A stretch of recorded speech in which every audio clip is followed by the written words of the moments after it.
This is one of those conversations that we've been wanting to have from our Convocation stage for some time now. It's one of those conversations that we believe will not just have an effect today, but will have an effect in years and years to come. This is probably going to be one of those convocations that will perennially be watched on the internet over and over again, because we're going to give a lot of answers today, a lot of hope today, talk a lot about not just the issues, but talk about solutions as well. So I can't wait for us to get started. Let's watch this video and we'll begin.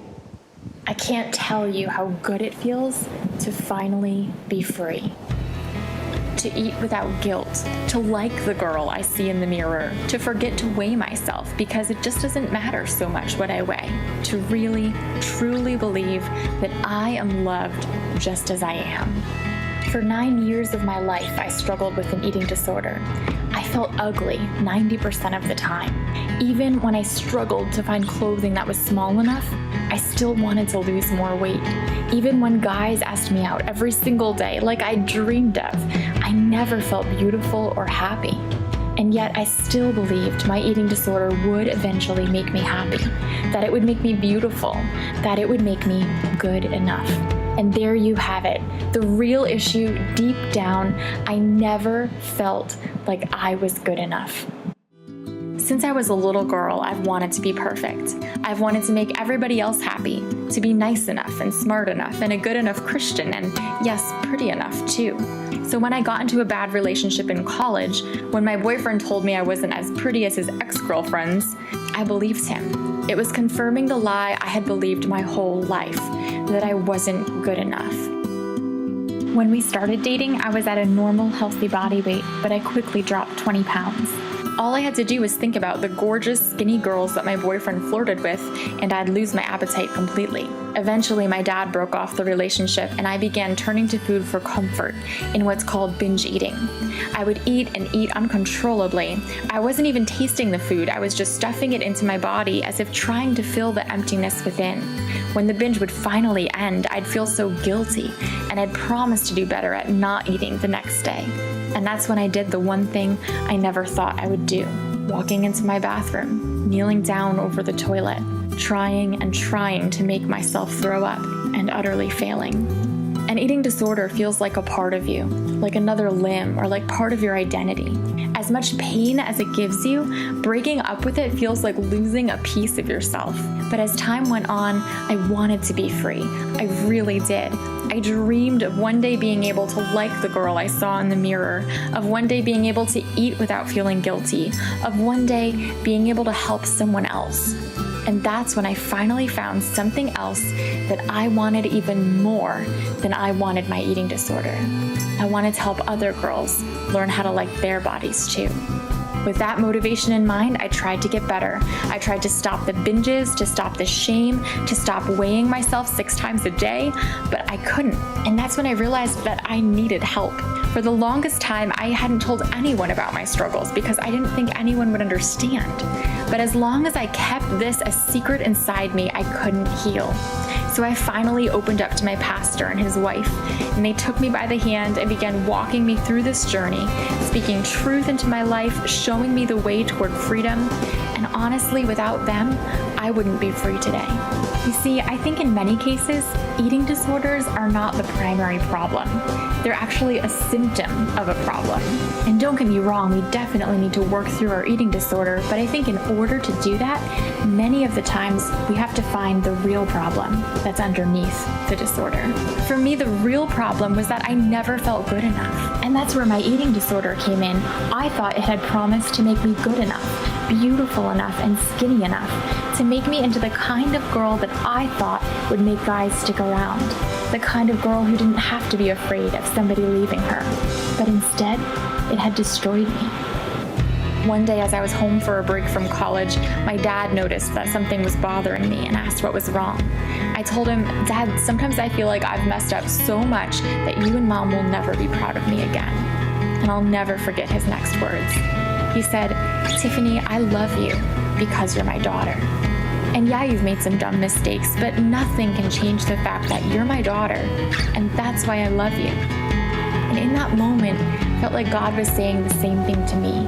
Like, Tiffany, I love you because you're my daughter. You can never earn my love, but you already have it. You're my daughter, and even in your messiest moments, I will never walk out on you.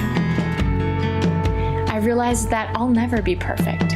I'll never have it all together, but I don't have to, because I'm already fully known and fully loved just as I am.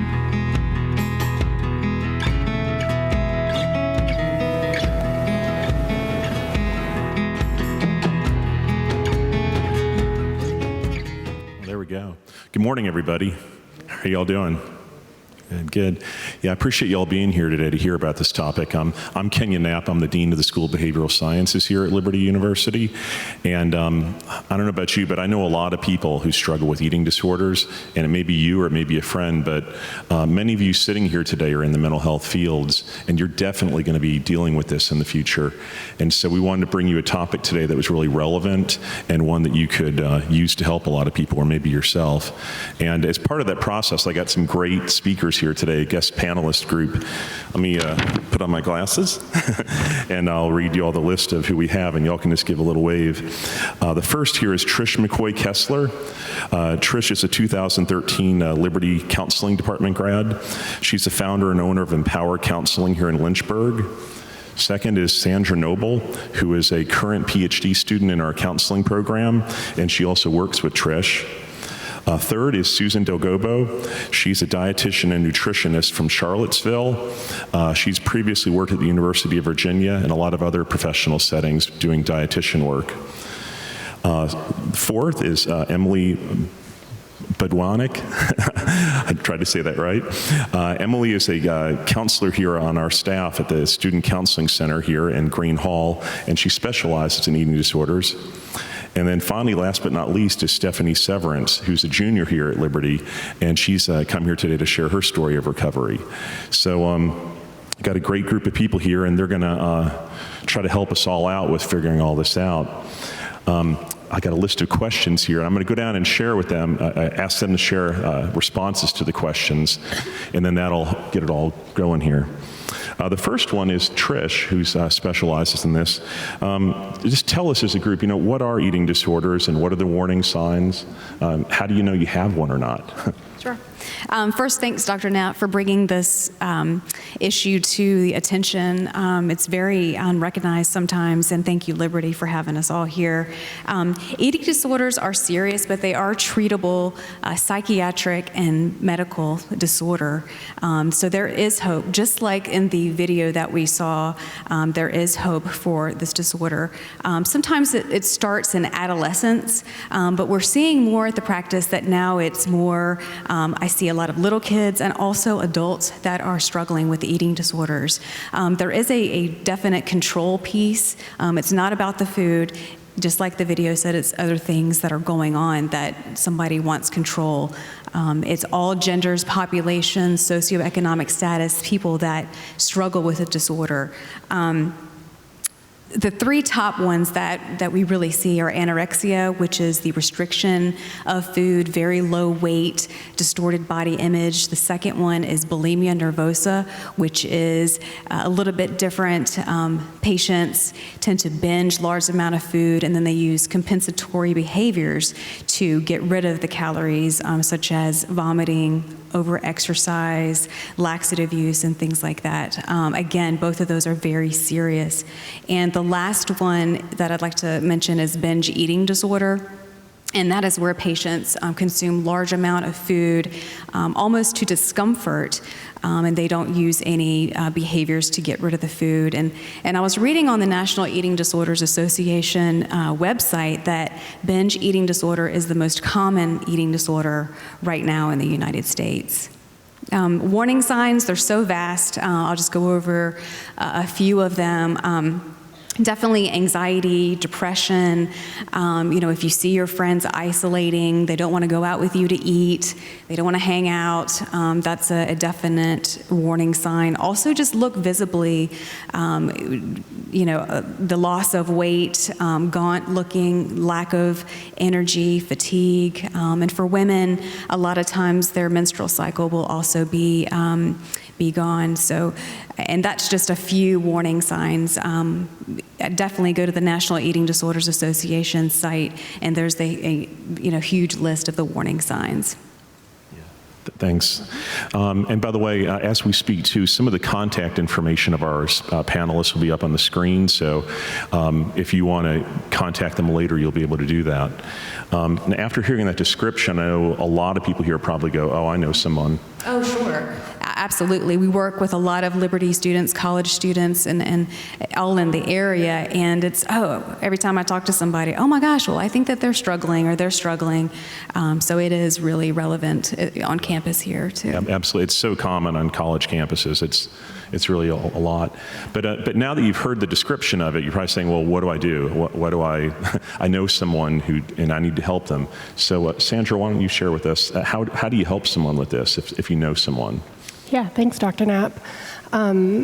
First, if you're struggling with this, whether that's something that you came in here knowing that you've been struggling with, or maybe even just hearing Trish describe that and recognizing some of those signs, know that there's hope is the first thing I want to say.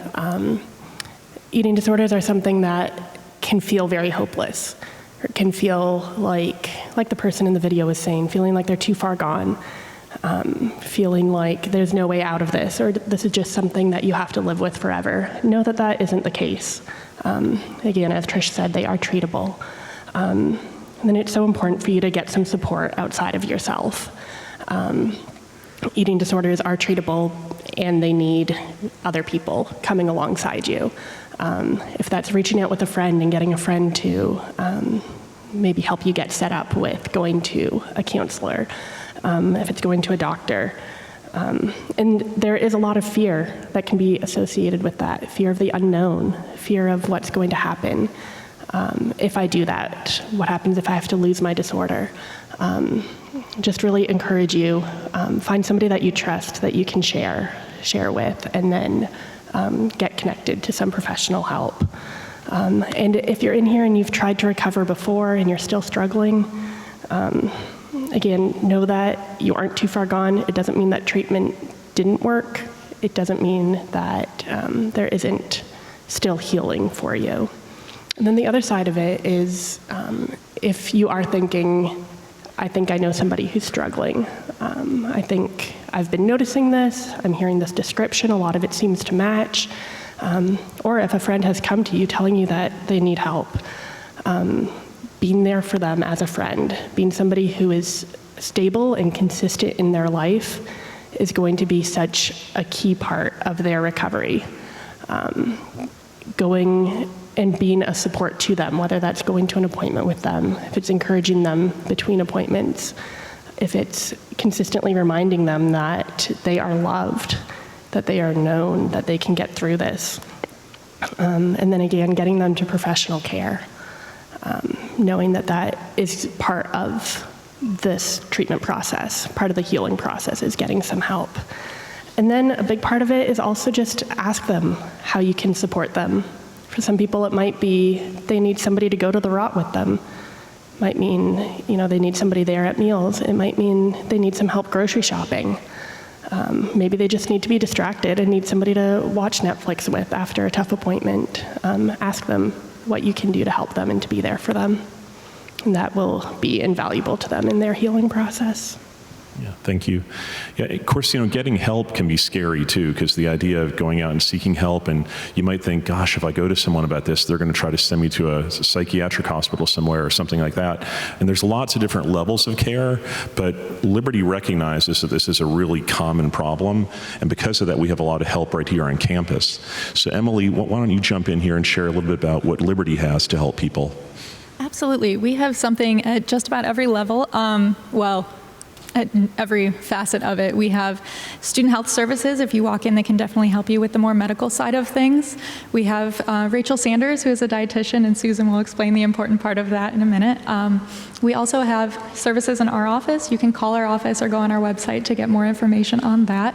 But we'll get you scheduled for an initial assessment, and we'll decide what level of care is appropriate for you, whether that be in our office or with Trish or Sandra or someone else in the community, or maybe a higher level of care if this has been going going on for a while.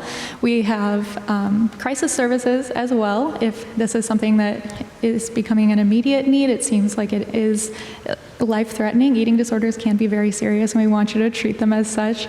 You're definitely welcome to walk in and see our crisis counselor. I'll tell you, this week, our crisis counselor is actually someone that has a great heart for eating disorders, and she'd love to talk with you and get you set up with something. We also have the care team, and we'd encourage you to use liberty.edu/speakup. If you know someone that seems to be struggling, the care team's a great way to get help for them without forcing them into something they're not ready for. Yeah, so you're hearing here there's a lot of different angles you can help a person from, and the terminology that a lot of people in the mental health field use is a treatment team.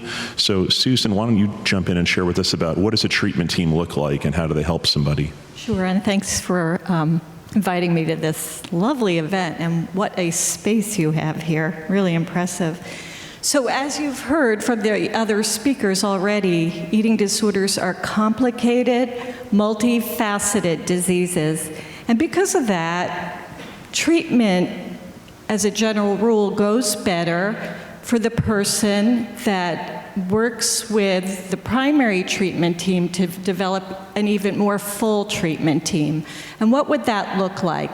Well, as mental health disorders, in my mind, the primary person that's usually on board every single week is the therapist, and that would be someone like clinical psychologists, a licensed professional counselor, a licensed clinical social worker. Right now I'm sandwiched between people with these backgrounds, and I've worked with them quite frequently, and I can tell you they're about the safest people you can be around and the most caring. So I encourage you not to be afraid to seek out mental health.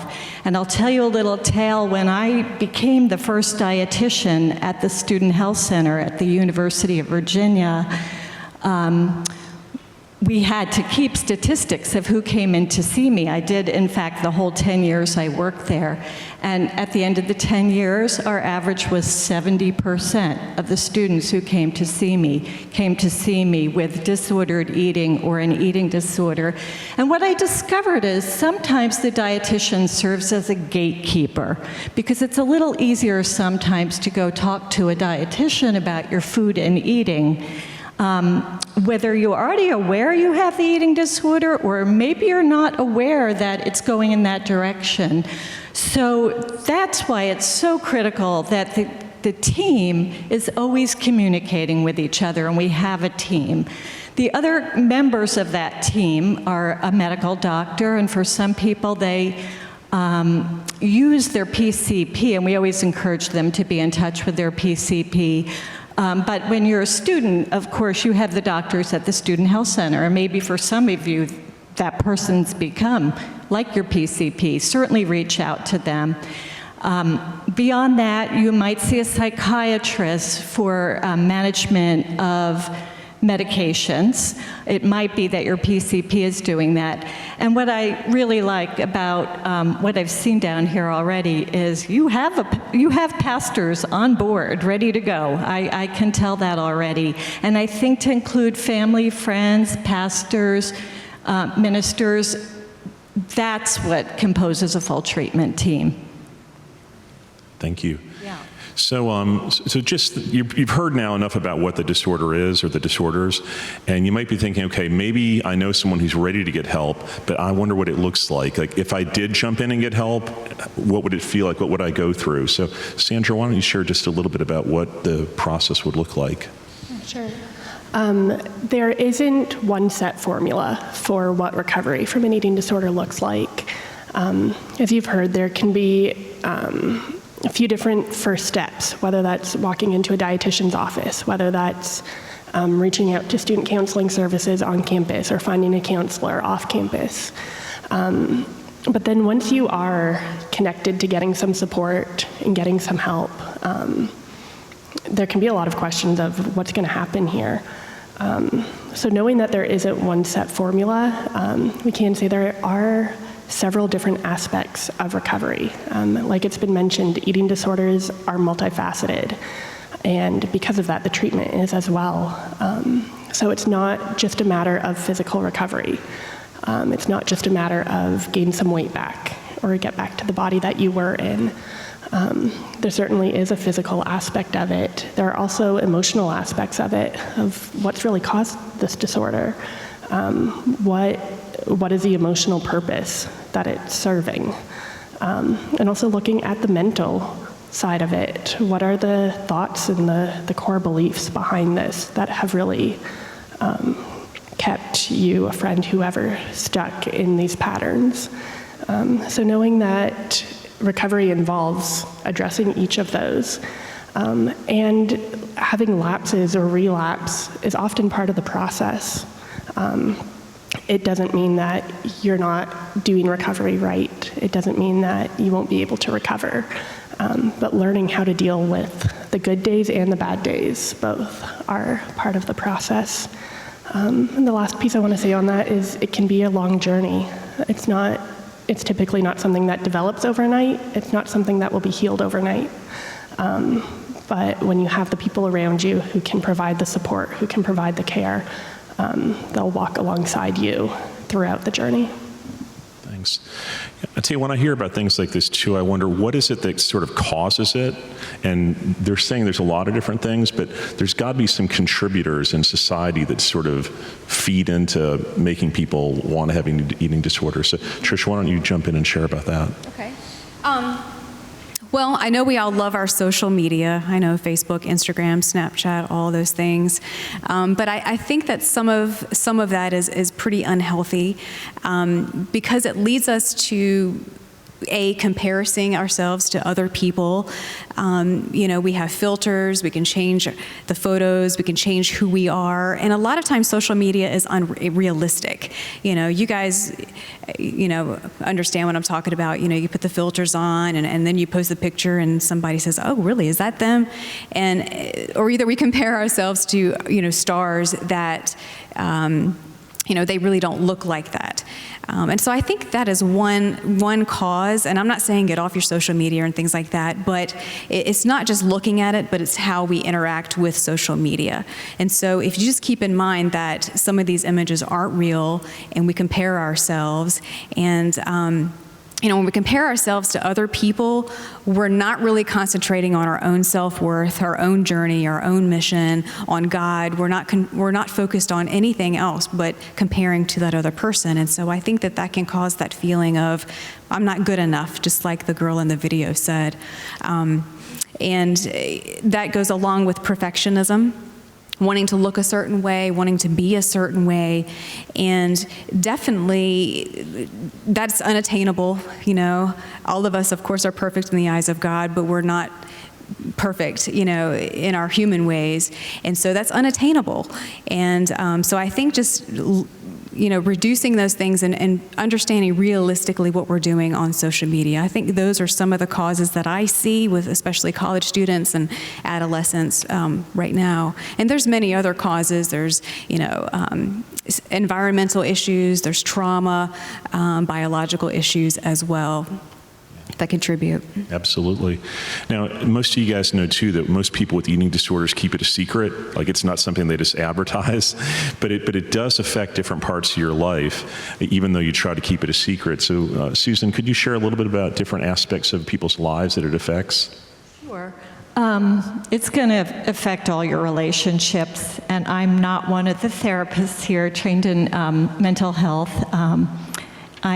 I've studied more biology and the sciences, and was thinking about this talk yesterday, and I've reached the point in my thinking where I think it affects every cell in your body. It really does, because we can't fragment ourselves when we're looking at an eating disorder.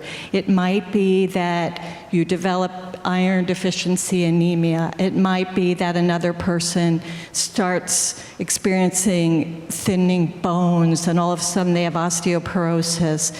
Those are hard medical diagnoses that are treated with nutrition. For another person, it could be that they're experiencing tooth decay, electrolyte imbalance. Again, biological diagnoses, but every area of your life is affected. And I include in that, your mental health, your physical health, your social health, your economic health, your spiritual health. And because of this, and I'm sure there's other areas of health I could include, but that's what we're talking about when we talk about well-being and whole health. So I think to treat it so that you're looking at every area of your life or your friend's life will really make an impact. And I'm going to try to repeat a line in the song that your band sang. I think it was Jesus, Jesus is enough. Did I get that right? The first song. And I do think like that word enough has really struck me lately, and Trish alluded to this. The more you can think when you're dealing with these situations that, again, it doesn't have to be perfect, good enough really matters. And even in that song, there's that word, Jesus is enough, if I heard it correctly. So include every area of your life when you're looking at this, because it'll really help your healing and keep you better recovered once you reach recovery. Yeah. And by the way, Susan, since you're a dietitian, let's chat about that for a second. You all know there's a lot of people in college who are either on a diet every now and then, or they are always on a diet, some of us. What wisdom do you have as a dietitian or nutritionist about the kinds of diets that students might get on that could be healthier or maybe are unhealthy? Okay, so I wrote some down to share with you. And this sounds maybe all about me, I don't mean it that way, but my very first job as a dietitian was here in Lynchburg at Virginia Baptist Hospital, and I started 40 years ago. And I'm telling you that because I like to think at this point in my career, 40 years later, I have some wisdom to share, okay? Not just lines on my face, but some wisdom. And I'm gonna use my glasses. Maybe you're going to be surprised because it's pretty simple. But let's start with the word diet. It doesn't mean something you go on and off to lose weight. It comes from the ancient Greek, and it means a way of life, a lifestyle. So if you could do nothing, if you learn nothing else from me, start reframing the way you think about the word diet. It's what you eat. It's your activity level. Remember, the Greeks started the Olympics too, okay? It's how you lead your life. Let's try to change our view of that word, and certainly change our view of thinness. Trish, again, has already alluded to this, and I don't want to be too repetitive, but really to start adjusting in your mind what beauty is, what's appropriate weight, because our standards are skewed, and they're skewed in many places in the world. And I'm really pleased to tell you the French modeling agencies will no longer accept models that are below normal body weights. So fortunately, there are changes being made. To get back to my simple principles, we talk about parent and child feeding relationships in nutrition, and I think what I want to say there is go to Ellen Satter, because you can learn more about it, and I'm not trying to not talk about it, but it's if you have an issue and your parent comes into treatment, to work with you, your dietitian will talk about what's appropriate at the table and around food for the parent. But for you all, guiding principles, fresh whole foods, closest to the way they came on the earth. That's a guiding principle, to eat foods in their most whole, least refined, least processed forms. Fresh. Stay flexible with your eating, because there's going to be times, guess what? You might be traveling somewhere and you're hungry and there's no fresh fruit or vegetables at this place you went into to stop that hunger, okay? So stay flexible. That all your meals and all your snacks don't need to be perfect. Good enough works, okay? Same with meal. Try to have a regular meal structure, but again, stay flexible with the structure of your meals. And again, one of those other bottom line messages I hope you learn from me is to make eating enjoyable. It's one of life's great pleasures. Remember that. That comes almost before nutrition, okay? Make eating enjoyable. Stay clear of scales and mirrors most of the time. You know, we put too much emphasis on the actual pounds, and sometimes we're looking at the mirror too much, that we don't think our stomachs are flat enough, right? Stay clear. Exercise in moderation, and one might say, what does that mean? And I'll tell you if you're curious enough to come talk to me after, but I don't want to hog the time here.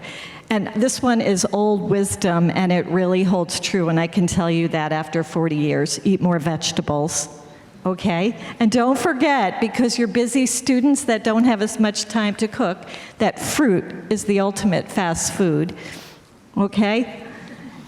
I could go on, but someone No, this else. is good. We're getting words of wisdom here. That's what we need, is get the good stuff. And while we're talking about that, let me just open it up to any one of you. Past all the clinical terminology and all this stuff, how do you prevent eating disorders? Like either in yourself or maybe a friend? Anyone? Definitely events like this, awareness, education, and understanding what they are, so that we can help each other. Sure. I'd say challenging some of the kind of diet culture. We hear paleo diet and Whole30 and all of these different trends that come and go. Challenging those, not just buying into them and jumping onto each bandwagon. And focusing on your identity and other people's identity apart from anything physical. Who you are as a person, who you want to be as a person, what you see in other people. Not only, complimenting somebody's look, or their hair that day, or whatever it might be, but really working to shift that focus on who you are as a person. And, want to go? Go ahead, Emily. Look at your beliefs and your values around all the issues that relate to eating disorders. In my profession, we say, look at your beliefs, your attitudes around food, around appropriate weight, and challenge them. And then try to think about resetting those standards. And then when you interact with other people, you're doing service work, even when you don't know it sometimes, because your approach to eating or shopping and being around food is just normal and healthy. That matters. Go ahead, Emily. With all of this, to bring it all together, I think there's something to be said about discernment and figuring out what is healthy and what's just cultural. Clean eating is the new buzzword in all these different forms between paleo, Whole30, like Sandra said. So it is important to realize a lot of that can become a fad, and there's a statistic that a vast majority, I believe it's over 80% of Instagram influencers that are focused on diet and clean eating actually have eating disorders themselves. So it's important to educate yourselves and know what is healthy and what just sounds healthy, because everyone's accepting it and they look very similar sometimes. Flexibility is the big difference there. And speaking of education, I will let everyone know that tomorrow night, Student Counseling is having the next installment in their Adulting 101 series, where we'll be talking about food both biblically and culturally, and kind of figuring out how do we find our identity within that. Yeah. And by the way, we wanted to keep this real today. We didn't want to make it all academic-y.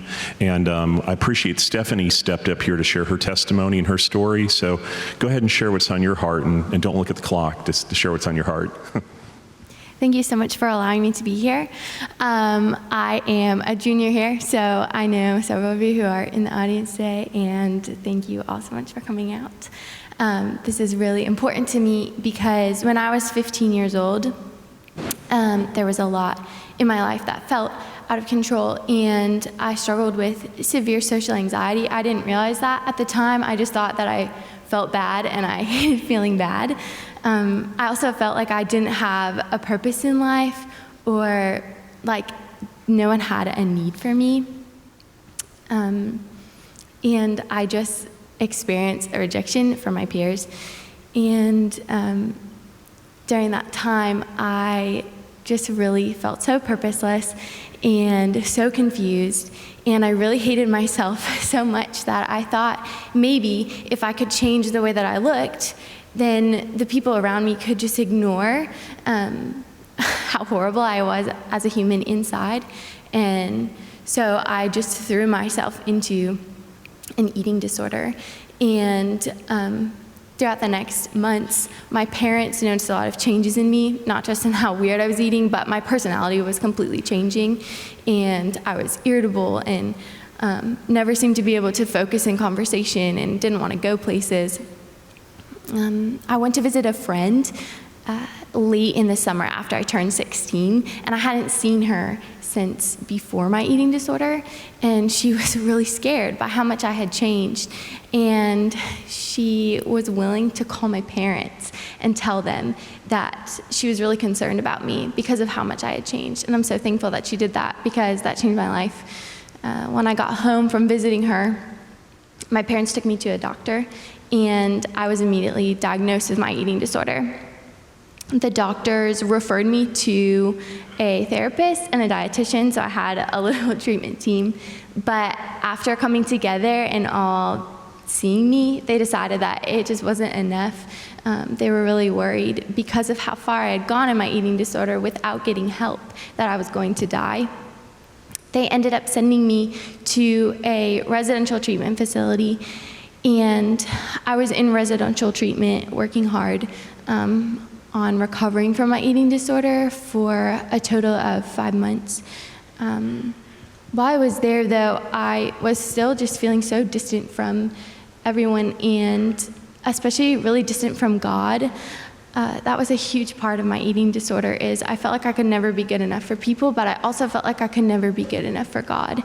And during that time in treatment, I am not an angry person. Anyone who knows me can tell you that. But I spent hours just screaming at God. Like, you said things that I've heard all my life, that you would help me and be there for me, and you're not, and you would help anyone else. But why am I so sick and you're not helping me and you're so far away? But also during that time when I was in treatment, my dad took a job teaching at Liberty's College of Osteopathic Medicine, which is up on the hill. And my family moved here while I was in treatment. And so when I got out of treatment, I came here as well to Lynchburg.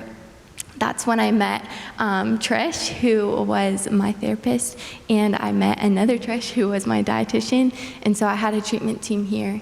And so I was working hard. Recovery was still hard, but I was doing what they were telling me to do. But I still was dealing with a lot of anxiety and self-hatred. Then I came to Liberty as a student.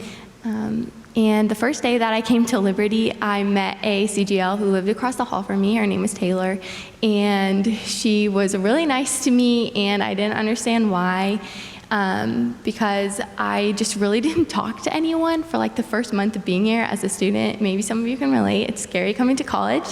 And I would just not really talk to her, but she would come in my room like every day. And she was like, I'm going to be your best friend. And I was like, no, you're not, because you are beautiful and fun. And as soon as you see what I'm like, you're going to hate me. And so I didn't talk to her, but she was like, come on, let's go to the rod. And, let's do this and let's do this. And she just started like pushing me out of my comfort zone. And that was something that I had never experienced before, like someone who actually really loved me as she got to know me. I was really surprised that someone could love me like that. And about October of my freshman year here, I don't remember the exact day, but it just hit me that this friend and my friend Abby, who I had gone to visit, and these different people that God had placed in my life here were pursuing me and pursuing friendship with me and showing me love. But all along, like when I thought that God had abandoned me in my eating disorder, He hadn't. He had been moving me here so that I could meet people like Taylor, so that I could go to this school, and so that I could meet Trish and the other Trish, my dietitian, who would ultimately like help me find the most healing. And so he had not abandoned me. And I realized that not only had he given me grace and poured out kindness on my head, just of saving my life, not just from eternal damnation in hell, but he decided to save my life again, give me a second chance to live on earth. But then he had poured out this kindness of people saying, no, you are not going to be alone. Like, you need help, and we're going to come alongside you and help you. And so, yeah, that is when I really fully recovered from my eating disorder, and I'm so thankful for the life that I have now. Liberty is a huge part of that, and I love being a student here, and I love being recovered from my eating disorder because it allows me opportunities like being an RA, and when my girls come and talk to me, I can actually think about what they're saying to me instead of thinking about my next meal. But I just really want to encourage you guys. I waited too long. I was dying from my eating disorder, and I was not getting help. I knew something was wrong. I knew, but I was so scared to get help. But thankfully, God placed people like Abby and Taylor in my life who could come and pursue me and help me find healing. But you might not have them in your life right now, but I promise you that you have people on your halls, people around you, sitting around you right now, your RAs, your RSs, your CGLs, who want to walk through healing with you. They want to help you. They're here for you. And ultimately, you have a God in heaven who loves you, who died for you, who wants to help you. He's standing behind you. He's going before you. He knows your story. He knows how much you're hurting, and he wants you. He has not abandoned you. He has not left you. And so coming to find help, reaching out to your RAs, your RSs, coming up to us after, please do that. You will never regret, no matter how hard it is or how scared you are. You will not regret reaching out for help. And there are so many people waiting for you to walk along with you. Yeah, thanks for sharing, Stephanie.